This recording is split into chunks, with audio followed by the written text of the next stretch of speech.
Oke teman-teman, hari ini kita bakal menyelami salah satu komik petualangan klasik Indonesia yang paling seru, yaitu Pak Janggut Perjalanan ke Barat.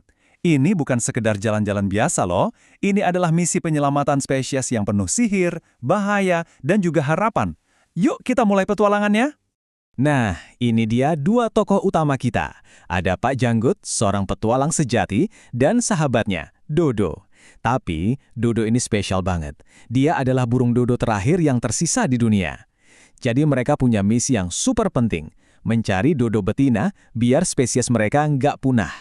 Dan misi mereka pun dimulai. Babak pertama ini judulnya Harapan Terakhir Dodo. Wah, dramatis ya kedengarannya, tapi emang benar. Perjalanan ini bakal jadi penentu nasib seluruh spesies dodo. Jadi, idenya dari mana? Ternyata dari seorang penyihir bernama Wredulia. Dia bilang satu-satunya harapan mereka ada di arah barat. Mereka cuma perlu mengikuti angin untuk menemukan jodoh si dodo.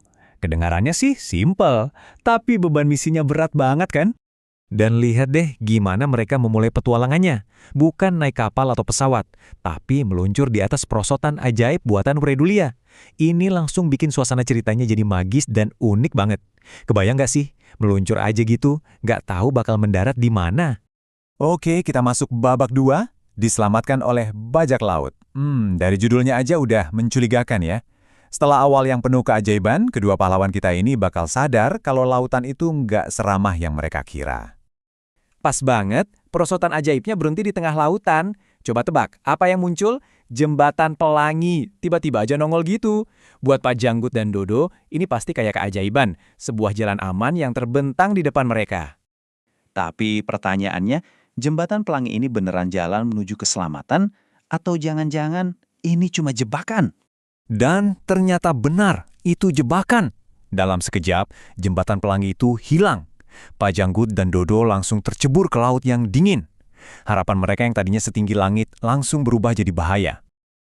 Terombang-ambing di tengah laut, situasinya udah genting banget. Tapi kemudian mereka lihat ada kapal di kejauhan. Dengan sisa tenaga, Pak Janggut coba teriak-teriak minta tolong. Apa ini akhir dari penderitaan mereka? Dan mereka berhasil, kapal itu melihat mereka. Akhirnya, selamat. Atau apa iya sesederhana itu? Di cerita petualangan kayak gini, pertolongan tuh jarang banget datang gratisan. Nah, ini dia momen penentuannya. Di gambar kiri, krunya kelihatan senang banget nolongin mereka. Tapi begitu sampai di atas kapal, kenyataan pahit terungkap. Teriakan bajak laut itu jadi penegasan kalau mereka baru aja keluar dari masalah untuk masuk ke masalah yang lebih besar.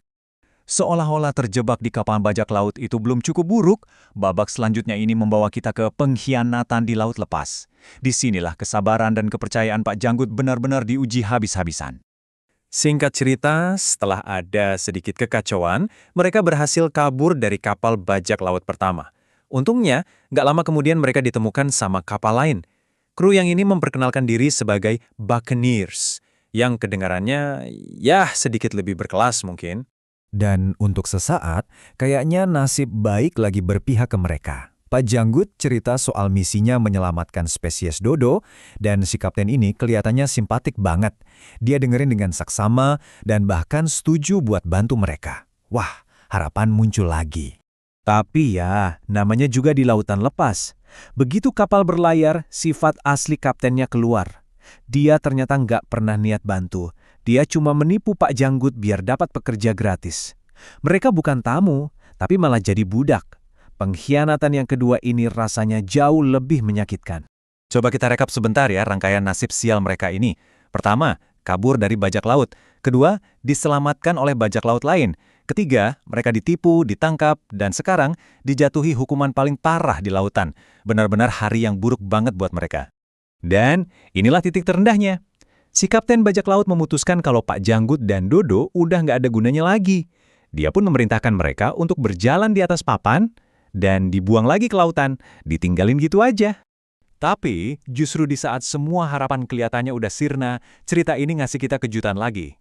Babak terakhir kita, seekor penyu dan orang yang terdampar, dimulai dengan sebuah penyelamatan yang paling nggak terduga. Ditinggalin buat mati sama bajak laut, mereka kembali terapung tanpa harapan. Tapi tiba-tiba sesuatu yang ajaib terjadi.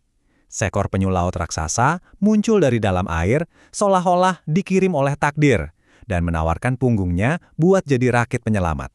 Dan bahkan setelah semua pengkhianatan dan keputusasaan itu, semangat Pak Janggut gak pernah padam. Salut banget sama optimismenya. Dia masih ingat petanya, misinya masih membara di dalam hati. Dia tahu harus kemana, bahkan tanpa kapal atau kompas sekalipun. Dengan setia, si penyu baik hati ini membawa mereka menyeberangi lautan, mengikuti arahan Pak Janggut ke arah matahari terbenam. Akhirnya, mereka sampai di daratan. Sebuah pulau terpencil, yang mungkin bisa jadi tempat aman setelah semua cobaan di laut. Ternyata pulau itu nggak sepenuhnya sepi. Mereka menemukan sebuah gubuk dan bertemu penghuninya, seorang pria bernama Alexander yang udah terdampar di sana selama bertahun-tahun. Pertemuan yang benar-benar nggak disangka-sangka diantah-berantah. Dan disinilah kita harus berhenti dulu. Setelah dikhianati berkali-kali, Pak Janggut sekarang ketemu orang asing di pulau terpencil. Apakah Alexander ini bakal jadi teman yang mereka butuhkan untuk menyelesaikan misi? Atau jangan-jangan ini cuma masalah baru dengan wajah yang berbeda? Petualangan mereka masih jauh dari kata selesai.